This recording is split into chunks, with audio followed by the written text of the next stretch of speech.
Hello guys, how are you? I'm Hardeep Singh. Welcome back to your own YouTube channel. IELTS updates and recent exams. For more updates related to recent IELTS exam writing test topics, listening, reading, practice test, and speaking, you got guesswork. Please, guys, participate in everyday listening and reading practice test to achieve your desired band score in your actual IELTS exam. Please hit the like and subscribe button. Press the bell icon for the upcoming notifications. Don't forget like, subscribe and share my YouTube channel and my Facebook page, IELTS updates and recent exams. Part 1. You are going to hear a conversation between Angela and Mr. Ray. Angela is applying to join the library. Listen to the conversation and complete the form below. First, you have some time to look at questions 1 to 5.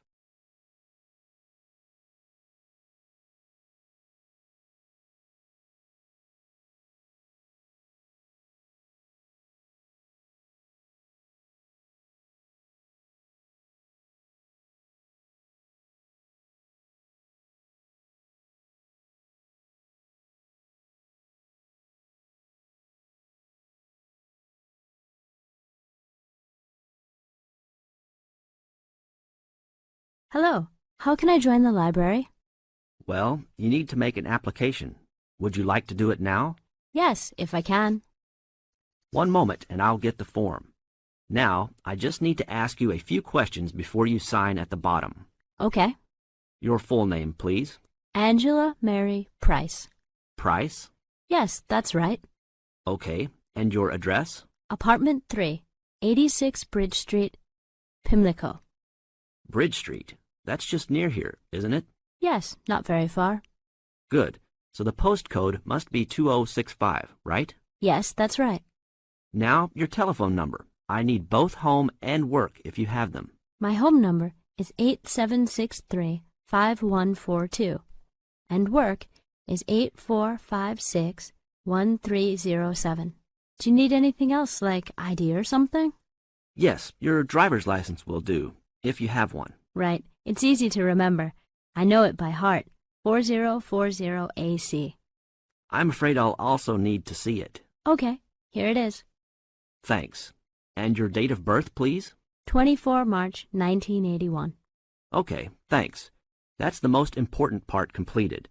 But if you don't mind, I'd also like to ask you a few questions for a survey we're conducting. Yes, that's okay. Now you have some time to read questions 6 to 10.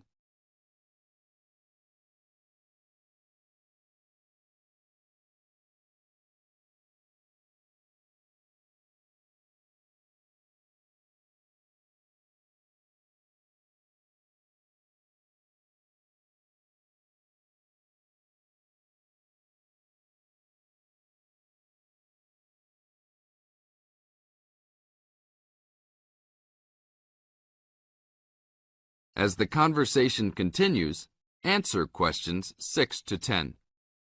What kind of books do you like to read? Here's a list to look at. Oh, it varies from time to time, but I always like to relax and learn about other countries I might visit one day. I don't like anything too heavy or serious, unless it's about animals or the environment. I'm not really into sport very much. Anything else? Well, I do like entertaining at home. You know, dinner parties. So I suppose you'll have something for me in that line. The pictures in those books always make me hungry, although they never seem to turn out exactly as they look in the books. Fine. I think that's all I need now, except I need you to sign here on the application form. Oh, and I almost forgot. The membership fee is $20, which is refundable if you no longer stay a member. There you are. Do I sign at the bottom here? Yes, that's right. You can borrow books now if you wish, although your membership card won't be ready until next week. So if you want to borrow today, you can pick up your card when you return your first books.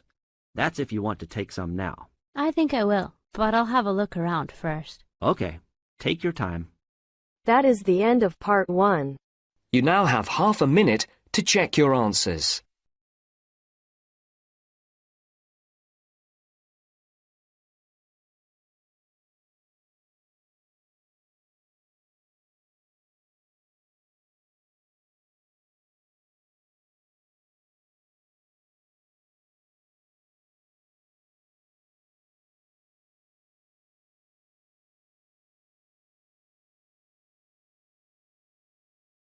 Now turns to Part 2.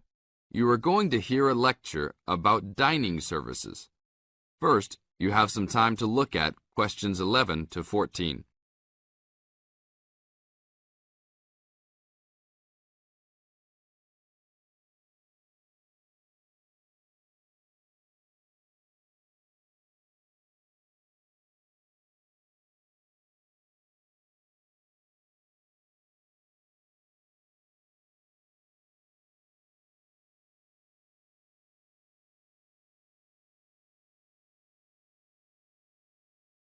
Now listen to the tape and answer questions 11 to 14.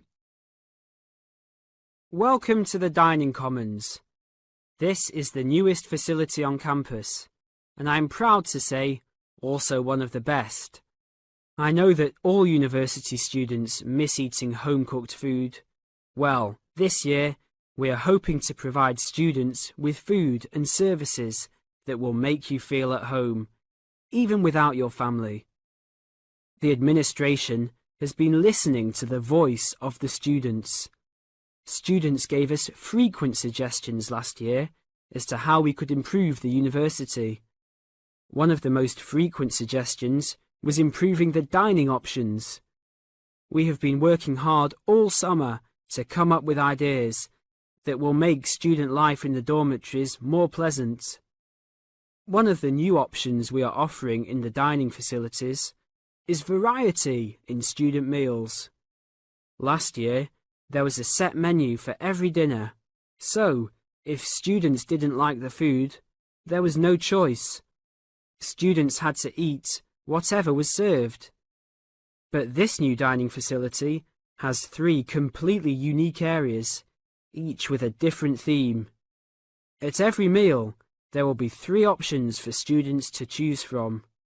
For example, there might be Italian food at station number 1, which might consist of pizza and pasta. At station number 2, there would be American food, consisting of hamburgers and hot dogs. At station number 3, there could be vegetarian soups and salads, accommodating all the vegetarians. We hope that with the greater selection of food, all students will find something to their liking.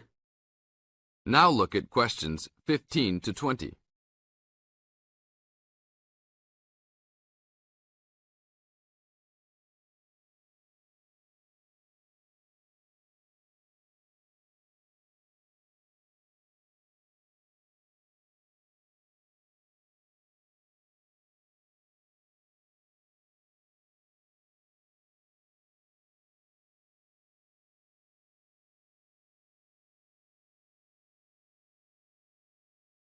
Now listen to the tape and answer questions 15 to 20.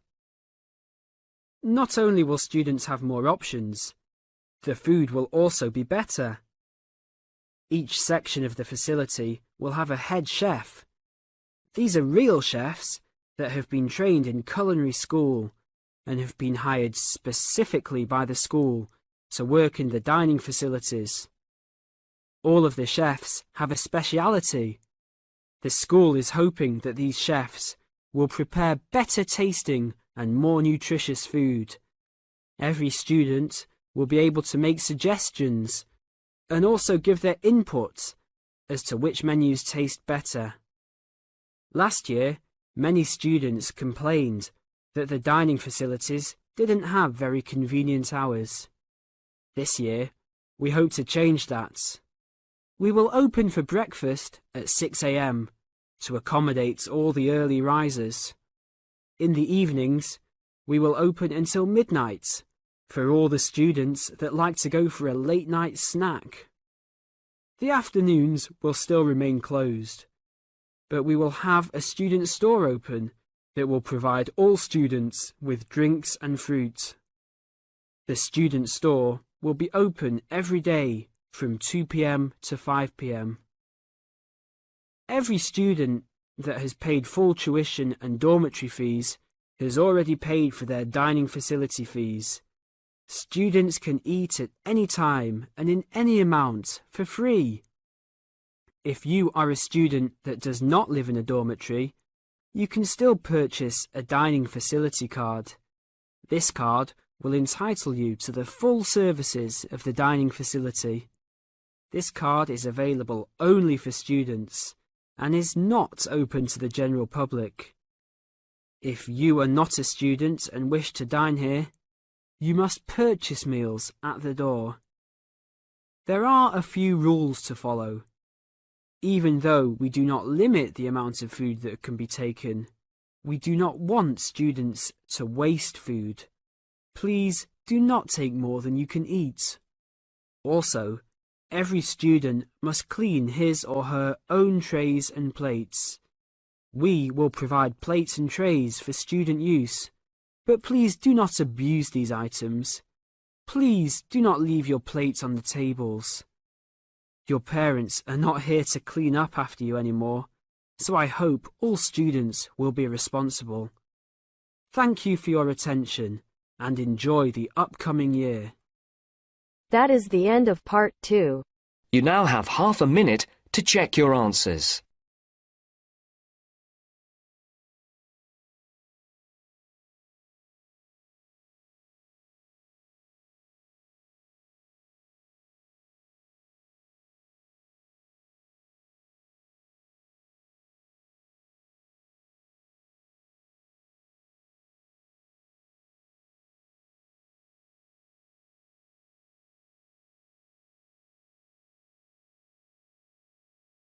Now turns to part 3.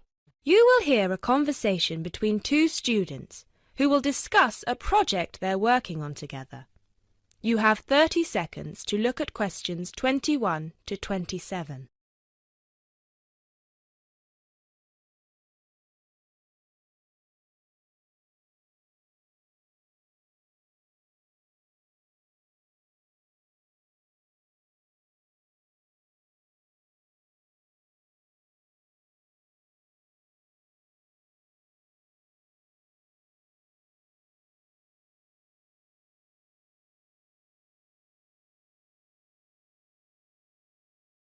Hey Jess, glad you could make it. We've got a lot to discuss. Hi, Matt. Yes, sorry I'm a bit late. I did bring all my notes with me. Yes, me too. Where shall we start? Well, I think it would be a good idea to clarify our objectives just one more time. Yes, good idea. Okay, here we are. We need to record, photograph, and identify the plant species in 10 1-square-meter plots. Does it say anything about where these plots should be and how they should be laid out? Ah, here it is. It says that all the plots need to be no more than 10 meters apart. And how do we choose them? Ah, this is the fun part. I remember this. Here we are. Make a 1-meter square frame using bamboo sticks available from the department stores. Yes, we've already done that. I know, I'm just reading the whole section. Okay. One person stands roughly in the middle of the chosen area and throws the frame. The other person uses a tape to mark out the square where the frame landed and returns frame to thrower. The thrower then turns a few degrees on the spot and throws again. The thrower must turn slightly after each throw and vary the force of the throw until after the 10th throw they are pointing in almost the same direction as the first. That sounds a bit complicated. That's only because it's all in writing.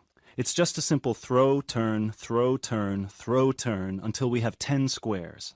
And I guess you want to do the throwing. Well, if you don't mind. I'm sure you'll be more accurate at marking the squares. Yes, I am sure I am, and I'm sure you've got a stronger throwing arm. You now have 30 seconds to look at questions 28 to 30.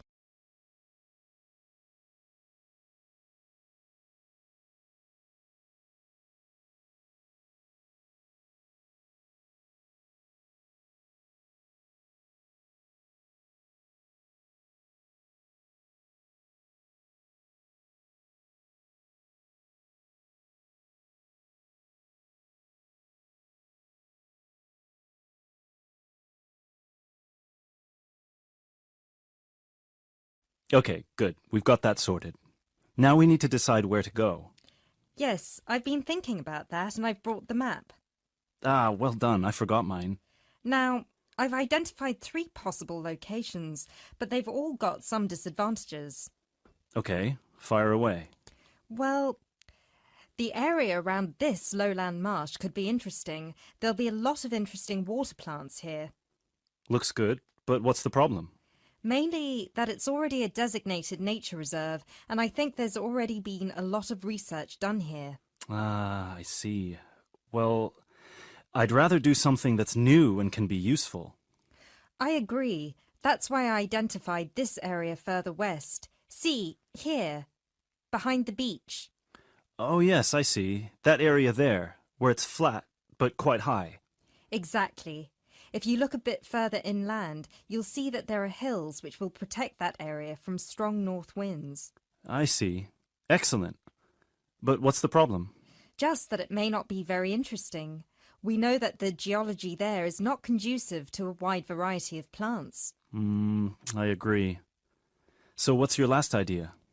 Well, I think this one is a bit of a winner, although I did want to show you the other 2. Look up here, on the north coast. Where? See this bay? Well, I know that there's been quite a lot of studies done here, but a bit further to the east, behind this headland. No one has ever looked at that. Well, I certainly couldn't see any studies. That is interesting. And the plant life could be a bit different because of the shelter from the wind the headland provides. Exactly. Brilliant, Jessica. That's a great idea. We'll go there. Thanks. Now all we have to decide is when is a good time. Well... That is the end of part 3. You now have half a minute to check your answers.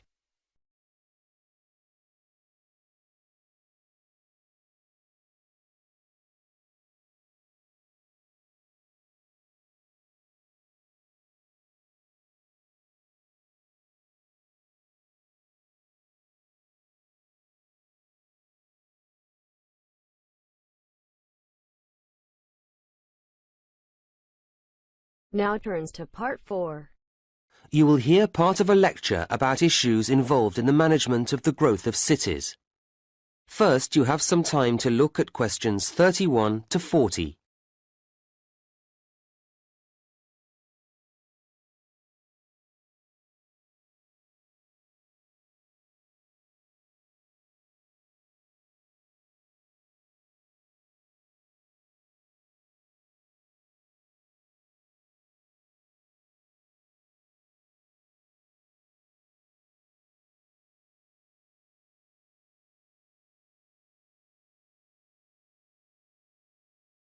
Now listen to the lecture and answer questions 31 to 40. Now, a key issue in the ability of cities to grow is the question of housing. However, quality is as important as quantity here. But that isn't to say that this is easy to guarantee, and the development, or at least the spread, of many modern cities is marked by the sprawl of slum or shantytown housing. Governments are, of course, keen to address this, but the tendency to demolish them has often proved disastrous, as it doesn't solve the problem unless satisfactory replacements are ready for the inhabitants. What I'm saying is that suitable housing projects have to be lined up to accommodate these otherwise displaced people. And suitable is the key word here. All too frequently, there isn't real consultation, only token gestures.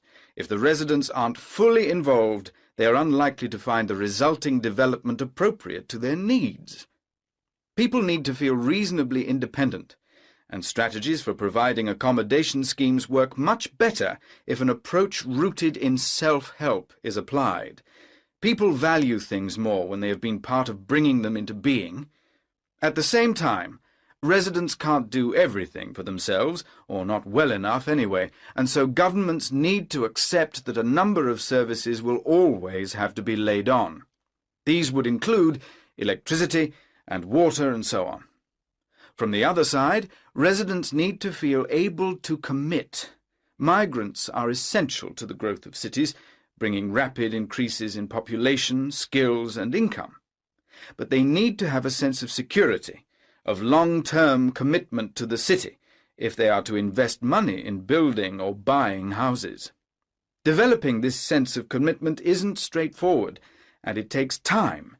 It's complex and involves several factors.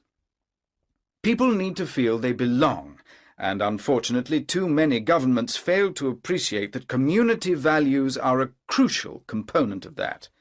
Sadly, there are too many housing schemes which don't work. People drift away, or the whole place becomes crime-ridden. It's easy to be wise after the event, but it is worrying that a lot of housing is put up without analysis having been carried out to examine how much employment is going to be available for people.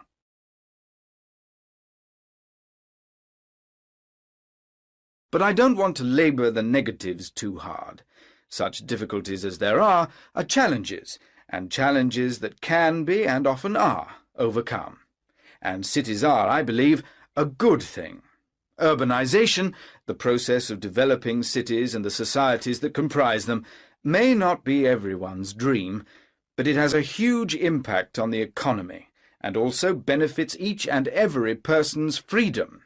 Furthermore, the sheer volume of people means that work can be differently distributed. In villages, people need to be multi-skilled in order to be autonomous, but in cities, you can see the evolution of a variety of specialist activities, and this means people live in a more sophisticated way.